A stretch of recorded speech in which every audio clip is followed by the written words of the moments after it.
Hi, I'm Zibby Owens, and you're listening to the award-winning podcast, Moms Don't Have Time to Read Books.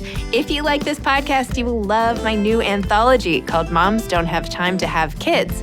Check it out, and you'll hear from 49 authors about all sorts of things moms don't have time to do. All the authors have been on this podcast.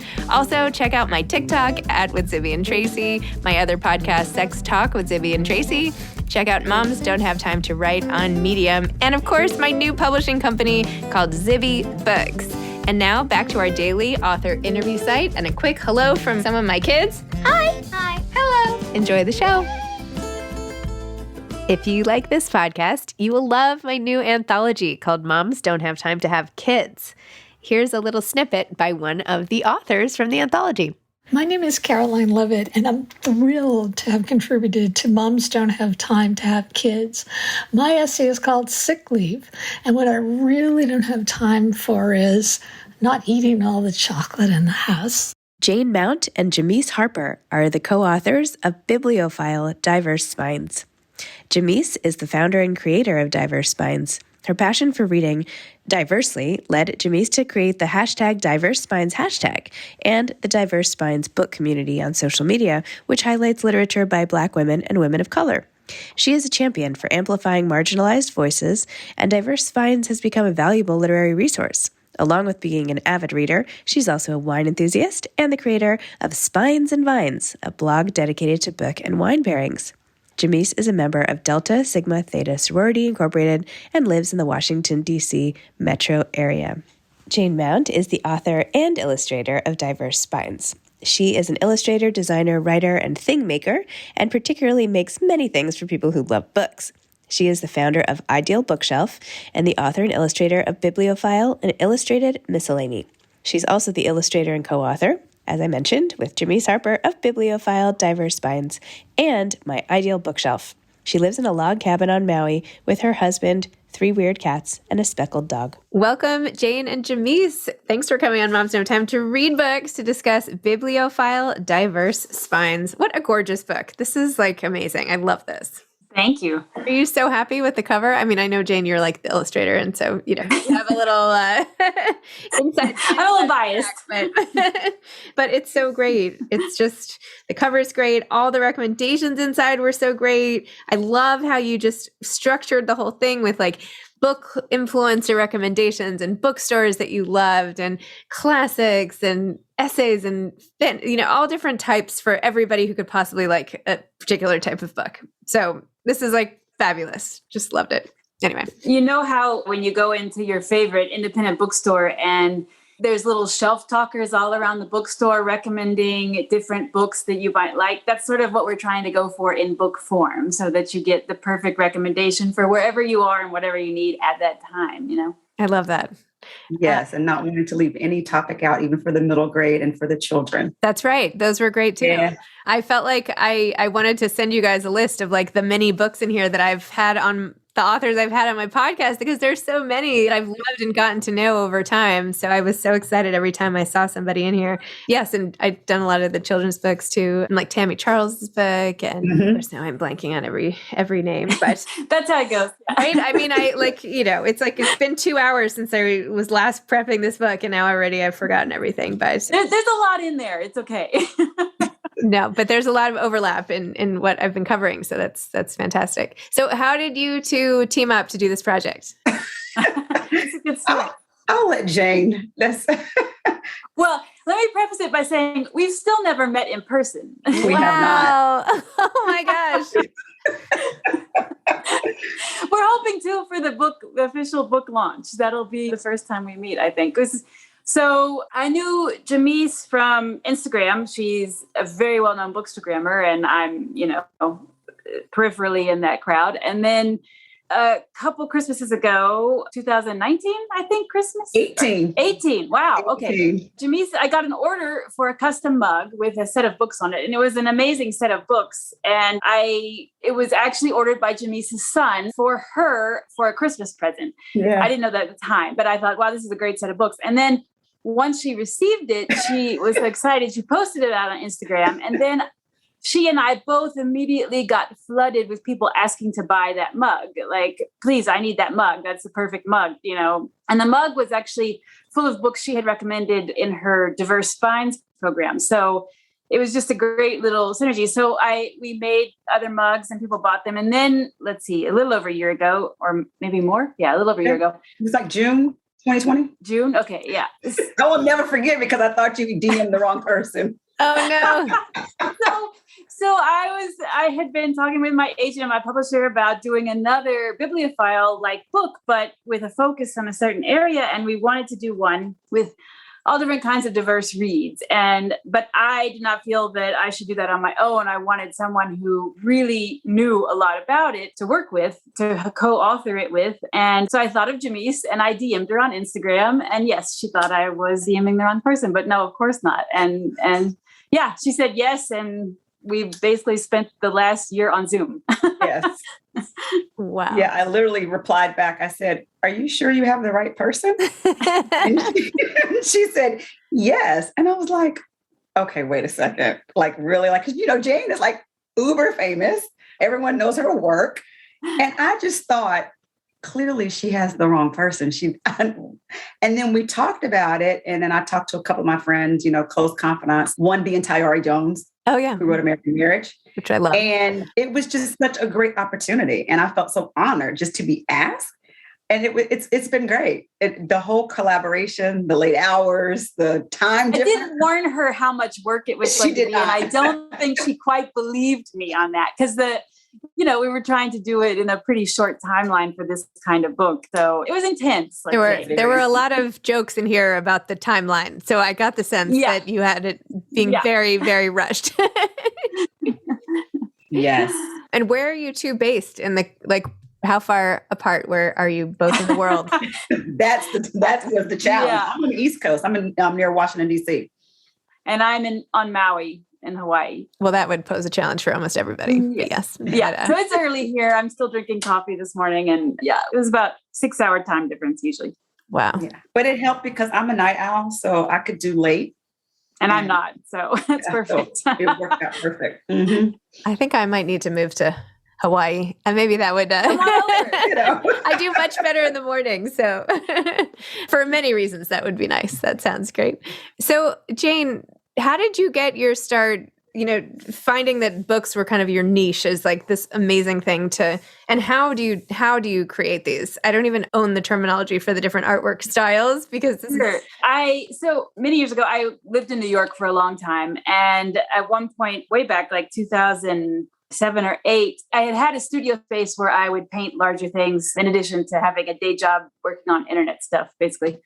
And they were selling the building, so I lost it. So and my husband and I had just bought a tiny apartment, as most New York apartments are, in the East Village. And I was sitting at our dining room table, which was also in the living room and in the everything room, and being really stuck on what should I paint next. And because I was not used to working small, and I had to at the table. So right next to me were our built-in bookshelves. And I thought, well, I'll just draw some books because they're really pretty colors. They're right here. I love books, why not?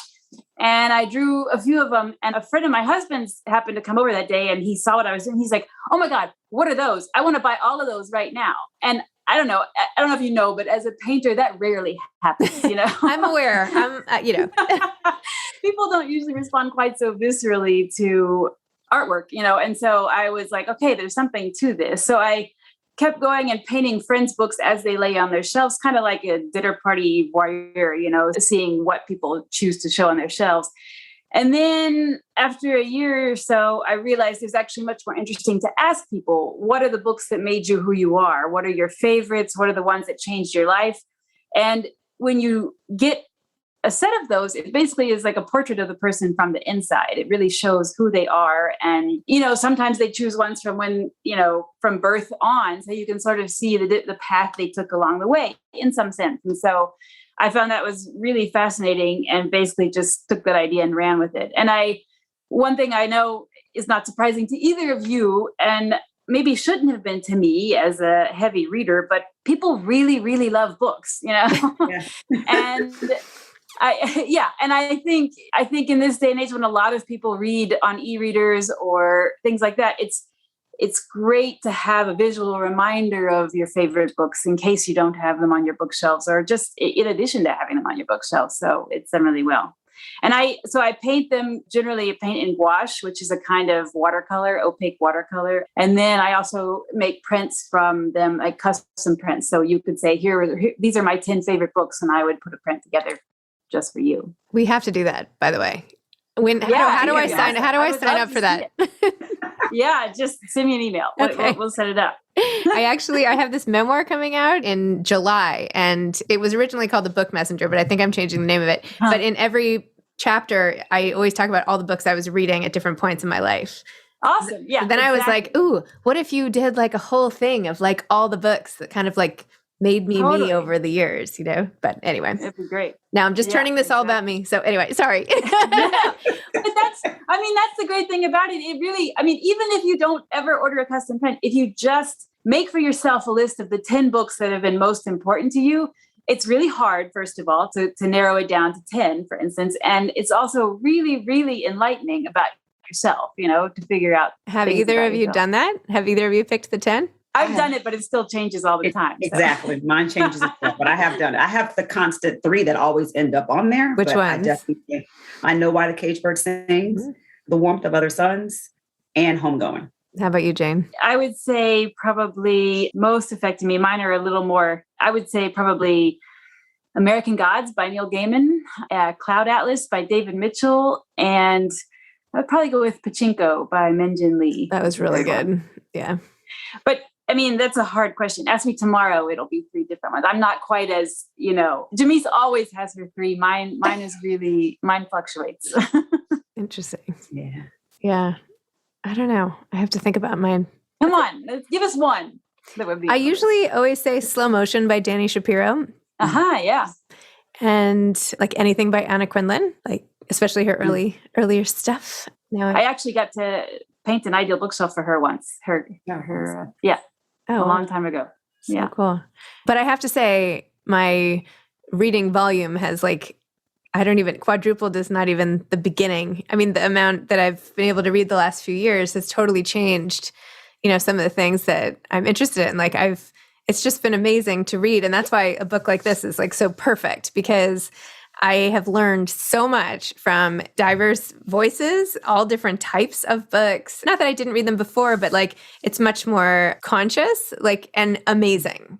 So I just have this newfound appreciation for, in the way that I like to alternate kind of genres, right? And you read a really great novel and then maybe next you need some sort of self-help or parenting or, being able to rotate through different people's lived experiences is second to none. It's just amazing. That sounds ridiculous. Now that I'm saying it out loud, it sounds so superficial, but I don't mean it that way at all. I mean, I feel like I've gotten to know so many people over the last couple of years, and it's just changed my worldview. That's all.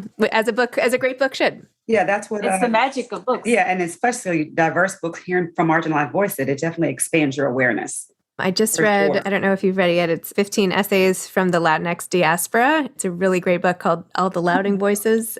Anyway, that was amazing. And each essay, right, and that was what the editor of that collection was saying, has obviously completely different point of view and experience. And her point is people think that the Latinx experience is the same, but no, that's so, how could you possibly make some mass generalization like that, right? It's all the different stories, just like anybody you pass on the street. We all have such different stories, and yet we have the shared humanity. And sometimes it takes hearing the intimate details of someone else's story to remind people when there's so much divisiveness. So I think there's nothing more effective than a story. And that's why I loved hearing some new recommendations that I hadn't heard of. So I'm excited. I think what's amazing about reading books that are from a different perspective than the one you grew up in is that you both get to see how different people live, but also how fundamentally the same people live. And you find differences and things that are the same across all different people from all different places. And I think,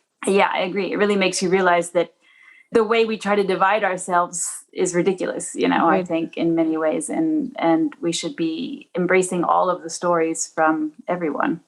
Yeah. I mean, at the core, we all love the people we love and want to make the best of life and have the same. I mean, anyway, I'm sounding so ridiculous today. I hope you know that what I'm trying to say and that I'm not being overly simplistic, but it's interesting when at your core, we all know that everything is the same. It's so obvious, right? But then people get caught up in what must be differences when in fact, our experiences may be different, but not just across races, across everything, right? Religions and genders and everything. But I don't know. It can be distracting from the real shared stuff. And now I'll stop because I'm sounding like a moron today. Tell me more about this book. How long was this really short timeline that you had to work on it? And do you have plans to do another book together or things separately after? Jamise, I'll let you answer that one. Oh, we started in July? Yeah. This July? No. 2020. No. I was like, that is superhuman. No, last summer. And then we had to have the manuscript in by December, before Christmas. I think the very final version, I think our original deadline for it was October. And then we had everything edited and everything else by December. And then Jane had to paint, though. I had to do all the illustrations then. Which was a lot. Yeah. And then a lot of editing back and forth. That was a process. It was a complete learning process for me because I've never written a book before. So I had never even dreamed of writing a book. So Jane put me on this path and it's been wonderful, but it's also been a learning experience. I'm glad that I went on it with her because it was such a good vibe and she has such good energy. So it was easy for us to work together, even though we've never even literally seen each other's faces until we decided to do the book together. It was amazingly easy to work together. I mean, I've worked on co-authored a different book and it was amazingly easy to work together. We got along. We have, I think, in terms of how we saw the book and what should be in it and that kind of thing, I think we were very much on the same page, but we brought different kinds of books we love to it. For instance, I love cookbooks and Jamise does not cook. So, there were different areas that each of us, and historical fiction is absolutely her favorite, which I like too, but she was for sure an expert in historical fiction. So it was great to have different, us bringing different books to the table that we were. And then we got to learn about, we got to learn about one another, families and then childhood, college. And then we talked a lot about the books that we read. Mm-hmm. So you definitely learn about people when you're discussing, it's true. Book people are the best people. So when we're talking about the books we love, how they impacted us, it was just a great experience. I love that. And Jamise, what did you think you were going to be doing? I know you had this majorly successful Instagram and all the rest, but what did you think would have happened? So my day job is very stressful. So I knew that I was going to have to maintain the, what I needed to do for this book, co-author, write, research, lots of research. Yeah, I was going to say, there's so many, you must have had to reach out to so many people. That was another thing, reaching out to people that are featured in the book. That was a big haul. Yeah. And but the great thing was everybody was so positive. It was pretty awesome. Yeah. Yeah. And I think too, because of Bookstagram and because, Instagram, having relationships with the people, it was easy to reach out to them because we, in one way or another, we all have a relationship with the people that we reached out to. So that was very helpful, just having a human contact with people, talking to them, having interviewed them, Jane having drawn for them in the past, it was a good connection. So I kind of knew what my assignment was. It just was a matter of balancing it all with having a full-time job. So my days were very long, but it was worth it. It really was worth it. Yeah. Wow. Did either of you take prints? Did you make any prints of just one or some of the spines or some of the images? I mean, do you know what I mean? Do you have any of these framed now, the individual drawings? I mean, I'm open to anything that she wants to send me framed. Right? I mean, this is, to have a whole wall of some of that's so cool. Yeah. And they're so pretty. Totally. Yeah. I want one. Are you saying you have not gifted Jamise any of these She's gifted me paintings? So much What stuff. on earth? Honestly, I have been basically in recovery mode and just doing only the work I really have to do. I'm trying to. I was a little burnt out at the end. I'm recovering, but yeah, believe me, she can have prints of all the ones. She did give me something last Christmas. I mean, it was right in the height of us working on everything, and I got a package, and I did not. I was like, "What is this?"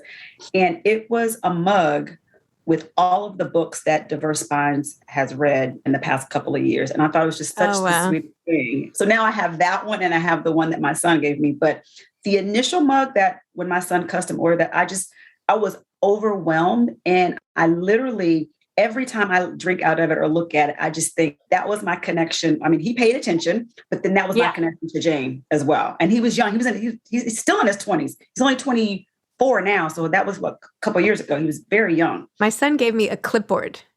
I mean, what kind of, you have like the most thoughtful son ever. I literally got like a clipboard from Amazon or something, and he gave it to me with such pride. And I was like, okay. And then my daughter was like, oh, I'll take that. And next thing you know, I didn't even have a gift. So I was like, okay, great. He still talks about it. He says, I cannot believe how that just blew up. He said, I didn't realize people were that crazy for books. Yeah, it's so true. Yeah. Well, and I think that's what's every year around the holidays, people order custom prints for other people as a gift. And right after Christmas, I always get several emails that are just the cutest things ever, where people are like, oh my God, I gave this to my loved one and they cried, because it's not just that it's pictures of their books. It's that the person who commissioned me to do it really went out of their way to figure out what that person's books were. And I usually had to ask them in some roundabout way, some weird thing, so they wouldn't know what was happening and have a whole conversation about favorite books. So they had a discussion about it. The person wrote down the list, remembered it, and then ordered something from it. It's a very special thing. I mean, the person who gives that is just very thoughtful, very loves you for sure. I think that's what's amazing about it. Well, I want to do some sort of like giveaway or something when does this come out? I'm sure I'll have November 2nd. November 2nd. All right. Well, I want to do some. Yeah, that'd be great. Yeah, we can give away a custom print. That would be awesome. Oh, a custom print. Even better. Great. Okay. Great. I meant the book, but that's fine. Print is great. we can do both. Yeah, no, I think it's great for any bookish people out there, and which is basically most people listening to this right now. So that works out really well. What are you reading right now? And then I'm going to ask for, any inspiring advice for aspiring authors if you happen to have any. I just finished the Love Songs of W. So good. It's so good. It's so good. I highly, highly recommend it. It's so good. The audiobook is great. So that's what I just finished. Yeah. You can listen to my podcast with Honore. I There you go. just talked to her last week. So I love her. She's She's awesome. She's so nice. How about you, Jane? I just finished Casey McQuiston's new book, Last Stop. I'm blanking on the title and I don't have it in front of me. Sorry. One Last Stop? One Last Stop. Yes, exactly. Mm-hmm. And I got to paint the covers of her books, that one in red, white, and royal blue for her. And it's great. It's very, it's a romance. It's really adorable. So I highly recommend it. And now I'm reading David Mitchell's Utopia Avenue, which I also like a lot, but is in sort of slightly in the sci-fi realm that again is my jam, but not so much Jamise's. Amazing. All right. So advice for aspiring authors or aspiring artists. You made it through, Jamise. You count. It counts. Yeah, I know. You wrote a book. I wrote a book, and I just don't even know what to say about that, other than if you are an aspiring writer, go after your dreams. Don't give up. Because I can't say that I was ever aspiring to write, but being now in this place, I would say it's extremely difficult, and I can see how it could be discouraging. But if it's something that you truly believe in and you're passionate about it, just don't ever give up. Just don't give up on your dreams. Love that. Stay faithful to your craft. Yeah. I mean, I would, for authors or illustrators, I would say exactly the same. I mean, I think as someone who has always drawn, I had a whole career for a long time doing internet things long before I became a full-time illustrator. And all I can say is you just got to keep going. Just keep going. Just keep drawing.